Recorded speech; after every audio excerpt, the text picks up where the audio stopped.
ओम नमः शिवाय, ओम नमः शिवाय, ओम नमः शिवाय। বন্ধুরা, আগামীকাল এই বছরের শেষ দিন, মানে চৈত্র সংক্রান্তি। তাই এই দিনে বন্ধুরা আমাদের সামান্য কিছু কার্যে নতুন বছরে ভগবান পরম সৌভাগ্যে ভরিয়ে দেন। তাই চৈত্র সংক্রান্তি বা এই পয়লা বৈশাখের দিন যদি আপনারা কোনো কন্যা সন্তানের হাতে এই সামান্য জিনিসটি তুলে দিতে পারেন, তো নতুন বছরে মা ভগবতীর কৃপায় কখনো মান সম্মান অর্থ সৌভাগ্যে আপনাদের অভাব থাকবে না। এবং এই দুদিন যারা সকালে ঘুম থেকে উঠে এই সামান্য জিনিসের দর্শন করে, তারাই নতুন বছরে হয় পরম ভাগ্যশালী। নতুন বছরে তাদের জীবনে অর্থ সুখ শান্তি সৌভাগ্যে ভরে ওঠে। এবং এই দিনে যারা একটু হলেও এই সামান্য খাবারটি খায়, তারা সারা বছর সুস্থ থাকে, আর্থিক ভাগ্য ফেরে এবং নতুন বছর তাদের দারুণ কাটে। তাই একটু ধৈর্য সহকারে বন্ধুরা আপনারা ভিডিওটি অবশ্যই পুরো দেখুন। বন্ধুরা, আপনাদের সকলকে জানাই চৈত্র সংক্রান্তি ও নববর্ষের আগাম অনেক অনেক শুভেচ্ছা। বন্ধুরা, আগামীকাল এই বছরের শেষ দিন। এই দিনে বন্ধুরা সামান্য কিছু কার্যে নতুন বছরে আমাদের জন্য সৌভাগ্যের দরজা খুলে দেয়। তাই এই দিনে বন্ধুরা আপনারা সামান্য হলেও কিন্তু এই খাবারটি অবশ্যই গ্রহণ করুন। এতে সারা বছর বন্ধুরা আপনারা সুস্থ ও নিরোগ থাকবেন এবং আপনাদের পরিবারেও সুখ শান্তি বজায় থাকবে। নতুন বছরে আপনাদের বাড়ির দরজার সামনে সৌভাগ্য এসে দাঁড়াবে, ফলে সর্ব কাজে আপনারা সফলতা প্রাপ্তি করবেন। কারণ বন্ধুরা এই দিনেই সূর্য নারায়ণ দেব মীন রাশি ছেড়ে মেষ রাশিতে প্রবেশ করছে। তাই এই দিনে বন্ধুরা সামান্য কিছু কার্য নতুন বছরে আমাদের ওপরে প্রভাব ফেলে। তাই নতুন বছরকে সুন্দর করতে এই দিনে কিন্তু আপনারা এই খাবারগুলোকে একদম খাবেন না এবং এই কার্যগুলো কিন্তু আপনারা ভুলেও করবেন না। নইলে নতুন বছরে কিন্তু বন্ধুরা আপনাদের ওপর ঈশ্বরের কৃপা হবে না, ফলে নানা রকম সমস্যার মধ্যে কিন্তু আপনারা নতুন বছরে পড়তে পারেন। তাই চৈত্র সংক্রান্তির দিন বন্ধুরা আপনারা কোন খাবারটিকে অবশ্যই গ্রহণ করবেন এবং কোন খাবারগুলি আপনারা এই দিনে খাবেন না, কোন কার্যগুলো এই দিনে করলে সৌভাগ্যের উদয় হয় এবং কোন কার্যগুলো এই দিনে করলে দুর্ভাগ্য ডেকে আনে, এই সব কিছুই বন্ধুরা আমরা আজকের এই ভিডিওতে জানবো। তাই ভিডিওটি কিন্তু বন্ধুরা আপনারা অবশ্যই পুরো দেখুন এবং ভিডিওটি বন্ধুরা আপনারা একটি লাইক করে কমেন্টে হর হর মহাদেব ও জয় শ্রীকৃষ্ণ অবশ্যই লিখুন। বন্ধুরা, বাড়িতে এই দিন ঠাকুরকে কোনো ভোগ না দিয়ে কিন্তু আপনারা কোনো রকম খাবার খাবেন না। তাই সকাল সকাল আপনারা স্নান করে ভগবানের পুজো অর্চনা করার পর ভগবানকে ভোগ দেওয়ার পরই আপনারা প্রসাদ রূপে তা বাড়িতে সকলে গ্রহণ করে দিনটি শুরু করুন। নাম্বার 2, বন্ধুরা এই দিন আপনারা স্নান করে আসার পর সূর্য নারায়ণ দেবকে কিন্তু জল অবশ্যই অর্পণ করুন। কিভাবে আপনারা জল অর্পণ করবেন এবং কি মন্ত্র আপনারা পাঠ করবেন তা ভিডিও শেষে আপনাদের জানিয়ে দেব। তাই ভিডিওটি অবশ্যই কিন্তু বন্ধুরা আপনারা পুরো দেখুন। নাম্বার 3, বন্ধুরা এই দিন আপনারা বাড়িতে কোনো রকমের আমিষ রান্না করবেন না এবং খাবারে যদি আপনারা এই দিন কালো তিল মিশিয়ে খাবার খেতে পারেন তাহলে তো খুবই ভালো। নাম্বার 4, বন্ধুরা এই দিনে আপনারা কারোর সাথে কোনো রকমের ঝগড়া ঝামেলা করবেন না, কারণ মনে এই দিনে আপনারা কোনো রকমের দুঃখ দেবেন না। নাম্বার 5, বন্ধুরা এই দিনে যদি আপনাদের বাড়িতে কোনো গরিব দুঃখী আসে বা কোনো ভিখারি আসে, তো ভুলেও বন্ধুরা তাদের কিন্তু বাড়ি থেকে খালি হাতে ফেরাবেন না। কারণ বন্ধুরা মানা হয় যে এই দিনে কিছু দান করলে মানুষের বহু গুণ দুর্ভাগ্যের পাপের নাশ হয়ে যায়। তাই অবশ্যই বন্ধুরা আপনারা কিন্তু আপনাদের সাধ্য অনুযায়ী এই দিন কাউকে দান করুন। নাম্বার 6, বন্ধুরা এই দিন আপনারা যতটা পারবেন পরিষ্কার পরিচ্ছন্ন থাকার চেষ্টা করুন। নোংরা জামা কাপড় এই দিনে কিন্তু ভুলেও পরবেন না। এই দিন আপনারা কান্না করবেন না, বাড়িতে অযথাই শোক পালন করবেন না। সকলের সাথে সেই দিন ভালো ব্যবহার করুন এবং উৎসব রূপে এই দিনকে আপনারা পালন করুন। নাম্বার 7, বন্ধুরা এই দিনে কিন্তু মহিলারা আপনারা ভুলেও মাথায় শ্যাম্পু দেবেন না। গাছ নখ চুল দাড়ি এই দিনে কিন্তু আপনারা বাড়িতে কাটবেন না, কোনো রকমের অশ্লীল কাজ কিন্তু এই দিনে আপনারা ভুলেও করবেন না। যতটা পারবেন এই দিনে আপনারা ঈশ্বরের নাম করুন, পুণ্য অর্জনের কাজ করুন। নাম্বার 8, বন্ধুরা এই দিনে আপনারা নতুন চাল, দুধ এবং খেজুরের গুড় মিশিয়ে পায়েসের মতন রান্না করে আপনারা ভগবানকে তা অবশ্যই ভোগ দিয়ে তারপর প্রসাদ রূপে বাড়িতে সকলে গ্রহণ করুন। এবং যদি একদমই আপনারা এই পায়েস রান্না করতে না পারেন, তো সামান্য খেজুরের গুড় আপনারা ভগবানকে ভোগ দিয়ে তা আপনারা গ্রহণ করুন। এতেও বন্ধুরা আপনারা ভগবানের কৃপা প্রাপ্তি করবেন। এবং এই দিনে বন্ধুরা শাকান্ন ও পাচন খাওয়ার বিধি রয়েছে, মানে 14 প্রকার শাক কুড়িয়ে বা কিনে তা রান্না করে খেতে হয়। এছাড়া বছরের শেষ দিনে বন্ধুরা নিম বেগুন, উচ্ছে, গিমা শাক, এঁচড়, কাঁচা আম, সজনে ডাঁটা বা বিভিন্ন রকম নিরামিষ সবজি দিয়ে একটি পাচন তৈরি করে খেতে হয়। এবং এই দিনে বন্ধুরা উচ্ছে বা করলা দিয়ে তৈরি তেঁতুর ডাল অবশ্যই খেতে হয়। তাই খাবারগুলোর মধ্যে যে কোনো একটি খাবার বন্ধুরা আপনারা এই দিনে অবশ্যই খাবেন। এবং সবথেকে গুরুত্বপূর্ণ হচ্ছে বন্ধুরা যে এই দিনে রাতে অবশ্যই কিন্তু আপনারা মিষ্টি মুখ করে তারপর ঘুমাবেন। তাই আগেই আপনাদের আমি বলেছি যে এই দিনে গুড় খেতে হয়, কিন্তু যারা বন্ধুরা এই দিনে গুড় জোগাড় করতে পারবেন না, তারা সামান্য হলেও ভগবানের কোনো প্রসাদ এই দিনে খেয়ে তারপর ঘুমাবেন এবং ভগবানকে বলবেন যেন নতুন বছর আপনাদের জন্য সৌভাগ্যে ভরে ওঠে। তাই এই সময়ের মধ্যে কিন্তু বন্ধুরা যে কার্যগুলি আপনাদের বলবো তা করার চেষ্টা করবেন। এবং বন্ধুরা এই দিনে আপনারা কিন্তু নদীতে স্নান, দান এবং পুণ্য এই কাজগুলি করার অবশ্যই চেষ্টা করবেন, কারণ এই দিনে এই কাজগুলির মাহাত্ম্য অনেক অনেক গুণ বেশি। মানা হয় এই দিনে কালো তিল কাউকে দান করতে পারলে তা অত্যন্তই শুভ মানা হয়।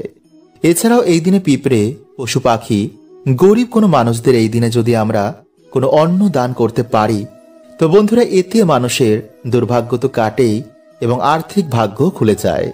তাই এই কাজগুলি বন্ধুরা আপনারা কিন্তু এই দিনে অবশ্যই করার চেষ্টা করুন। বন্ধুরা হিন্দু শাস্ত্র অনুসার এই দিনে বাড়িতে ভগবান সত্যনারায়ণের পুজো বা ভগবান শ্রীকৃষ্ণ রাধা রানীর পুজোর এক বিশেষ মাত্রা রয়েছে। মানা হয় এই দিনে বাড়িতে ভগবানের পুজো, নাম কীর্তনে মানুষের বহু গুণ দুর্ভাগ্যের নাশ হয়ে যায়। তাই এই দিনে অন্তত আপনারা একটি আসনে বসে ওম নমো নারায়ণের নমঃ এই মন্ত্রটি আপনারা 108 বার জপ করবেন। নাম্বার 2, বন্ধুরা এই দিন আপনারা অবশ্যই কিন্তু বাড়িতে 2টো প্রদীপ ধরাবেন, একটি বাড়িতে ঘরের জন্য এবং একটি বাড়িতে তুলসী মঞ্চের জন্য। এরপর আপনারা বাড়িতে যেমন সন্ধ্যা আরতি করেন, যেমন তুলসী মঞ্চে প্রদীপ দেখান, যেমন মায়ের পাঁচালি করেন, সবকিছুই করবেন। এরপর আপনারা বাড়িতে কোনো কন্যা সন্তান বা যে কোনো কন্যা সন্তানকে আপনারা সেই ঠাকুর ঘরে একটি আসনে বসিয়ে আপনারা এই 3টি জিনিস তার হাতে তুলে দেবেন। আর তা হচ্ছে বন্ধুরা অন্ন, বস্ত্র ও চাল। মানে আপনাদের সামর্থ্য অনুযায়ী আপনারা একটি নতুন বস্ত্র নেবেন, কিছুটা দক্ষিণা ও কিছুটা আতপ চাল আপনারা এই 3টে জিনিস নিয়ে সেই কন্যা সন্তানকে আপনারা এই জিনিসগুলো দান করবেন। এবং যদি কোনো কারণে আপনারা এই নতুন বস্ত্র দিতে না পারেন, তো তার বদলে আপনারা সেই কন্যা সন্তানের কোনো প্রিয় জিনিস আপনারা তাকে সেই দিন দান করবেন। বন্ধুরা এই দান করার সময় আপনারা অবশ্যই বলবেন, এসো মা লক্ষ্মী বসো ঘরে, আমারই ঘরে থেকো মা আলো করে। বন্ধুরা মানা হয় যে এই দিন এই দান সব থেকে বড় দানের মধ্যে অন্যতম। মানা হয় এই দিন অন্ন, বস্ত্র, অর্থ যদি কন্যা সন্তানকে দান করা যায়, তো জীবনে কখনো এই 3টে জিনিসের আর অভাব থাকে না। তাই এই দিন বন্ধুরা আপনারা কিন্তু অবশ্যই কোনো কন্যা সন্তানকে এই অন্ন, বস্ত্র, অর্থ দান করার চেষ্টা করবেন।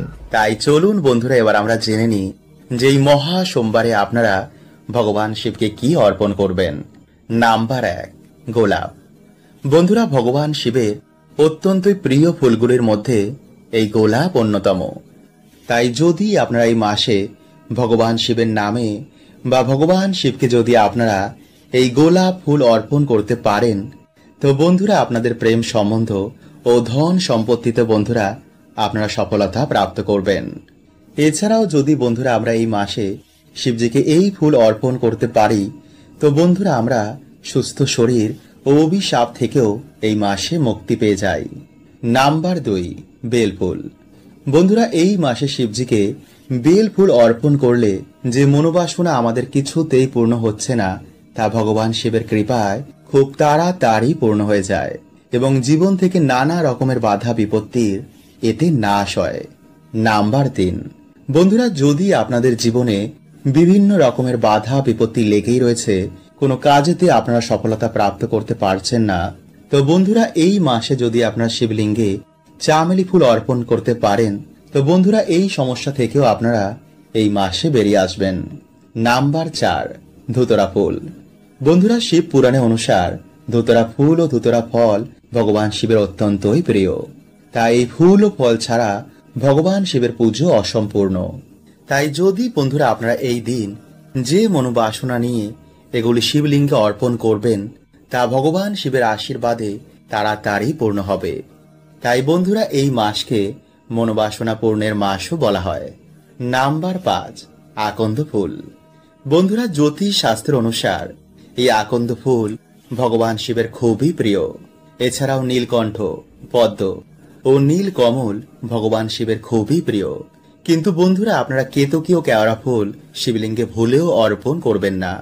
বন্ধুরা, এই পবিত্র মাসে আপনারা একবার হলো স্মরণ করুন ভগবান শিবের এই অচূক মন্ত্র, যাকে শিব গায়ত্রী মন্ত্র বলা হয়। এই মাসে বন্ধুরা ভগবানের এই অচূক মন্ত্র স্মরণ করলে মানুষের গ্রহ দোষ, অর্থ কষ্ট, কাল সর্প দোষ, এমন নানা রকম বাধা বিপত্তি মহাদেব নিমিষেই নাশ করে দেন। তাই আজকের এই ভিডিওতে বন্ধুরা আপনাদের জানাবো যে মহা গায়ত্রী মন্ত্র আপনারা কিভাবে জপ করলে এই মাসের মধ্যেই বন্ধুরা আপনারা উপকার পাবেনই পাবেন। তাই ভিডিওটি বন্ধুরা আপনারা কিন্তু পুরো দেখতে ভুলবেন না এবং ভিডিওটি একটি লাইক করে কমেন্টে আপনারা বলুন হর হর মহাদেব ও জয় শ্রীকৃষ্ণ। বন্ধুরা, আমাদের এই ব্রহ্মাণ্ডকে ত্রিদেব চালনা করছেন। ভগবান বিষ্ণু এই ব্রহ্মাণ্ডের পালন কর্তা, ভগবান ব্রহ্মদেব এই ব্রহ্মাণ্ডের সৃষ্টিকর্তা, আর মহাদেব এই সৃষ্টির ধ্বংসকর্তা। তাই তাকে মহাকাল বলা হয়। সমস্ত দেবতা, দানব এবং পশু পাখিও মহাদেবের ভক্ত, কারণ তিনি কখনো কারোর ওপর ভেদভাব করেন না। তাই তাকে ভোলানাথ বলা হয়।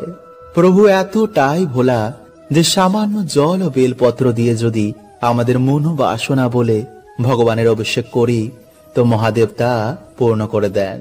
মানা হয় যে বাবার নামে যদি কোনো ব্যক্তি 16 সোমবার ব্রত রাখে, তো সেই ব্যক্তির মনোবাসনা অবশ্যই পূর্ণ হয়ে যায়। বড় বড় বাধা, বড় বড় দুর্ভাগ্য বাবা নিমিষেই নাশ করে দেন। কিন্তু যারা বন্ধুরা আপনারা এই 16 সোমবার ব্রত রাখতে পারছেন না, তারা এই মাসে অবশ্যই কিন্তু একদিন হলো একটি বার ব্রত রাখুন। এতে নিজেরাই বন্ধুরা আপনারা দেখবেন যে কি চমৎকারটা আপনাদের সাথে ঘটছে। সারা বছর আপনারা কেমন সৌভাগ্যে কাটাচ্ছেন। তাই যেই দিন বন্ধুরা আপনারা এই ব্রত রাখছেন, সেই দিন অবশ্যই কিন্তু আপনারা ব্রহ্ম মুহূর্তে ঘুম থেকে উঠুন। এরপর স্নান করে আপনারা পরিষ্কার জামা কাপড় পরে পুজো ঘর বা নিরিবিলি কোনো জায়গায় গিয়ে আপনারা ভগবানের ধ্যান করুন এবং সংকল্প নিন যে ব্রত চলাকালীন আপনারা ব্রহ্মচর্যের পালন করবেন। তারপর ধ্যান হয়ে যাওয়ার পর আপনারা বাড়িতে বা মন্দিরে ভগবান শিবের পুজো বা রুদ্রা অভিষেক করুন। ভগবানের প্রিয় ফল, ভগবানের প্রিয় ফুল, গঙ্গা জল, বেলপত্র ও কাঁচা দুধ দিয়ে ভগবানের আরাধনা করুন। এরপর এই দিনে আপনারা যে কোনো ধরনের সাদা জিনিস বা সাদা বস্ত্র কোনো গরিব দুঃখীকে আপনারা দান করুন। তাই সবকিছু হয়ে যাওয়ার পর বন্ধুরা আপনারা এই দিনে অবশ্যই ভগবানের মহামৃত্যুঞ্জয় মন্ত্র পাঠ করে ভগবানের শ্রাবণ সোমবার ব্রত কথা আপনারা পাঠ করুন বা শ্রবণ করুন এবং তারপর আপনারা ভগবানের আরতি করে এই ব্রত সম্পন্ন করুন। তাই বন্ধুরা আগামী সোমবার, এই মাসের এই বড় সোমবারে এইভাবে বন্ধুরা আপনারা একটিবার বাবার আরাধনা করে দেখুন। দেখবেন যে বাবা এতটাই ভোলা যে আপনাদের মনোবাসনা বাবা অবশ্যই পূর্ণ করে দেবে। এবং যারা বন্ধুরা আপনারা বহুদিন ধরে অর্থ কষ্টে ভুগছেন, তারা যদি এই মাসে সামান্য বেদানার রস দিয়ে শিবলিঙ্গে অভিষেক করতে পারেন, তো অবশ্যই বন্ধুরা আপনারা এই অর্থ কষ্ট থেকে বেরিয়ে আসবেন।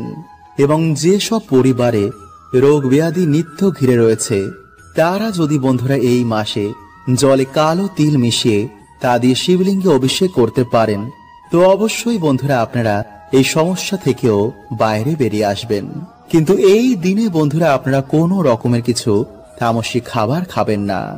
আর এই মাসে আপনারা সকালে ঘুম থেকে উঠেই যে মন্ত্রটি আপনারা স্মরণ করবেন তা হচ্ছে ভগবান শিবের গায়ত্রী মন্ত্র।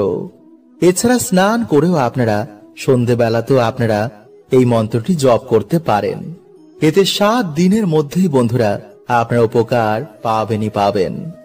আর তা হচ্ছে ওম তৎপুরুষায় বিদ্মহে মহাদেবায় ধীমহি তন্নো রুদ্র প্রচোদয়াৎ। বন্ধুরা, পরিবারের সুখ শান্তি বজায় রাখার জন্য প্রত্যেক সোমবার মহাদেবের পুজো করা উচিত। এতে গ্রহদোষ নাশ হয়ে যায় এবং বাধা বিপত্তি কেটে যায়। তাই আগামী কাল হচ্ছে বন্ধুরা এই মাসের বড় সোমবার।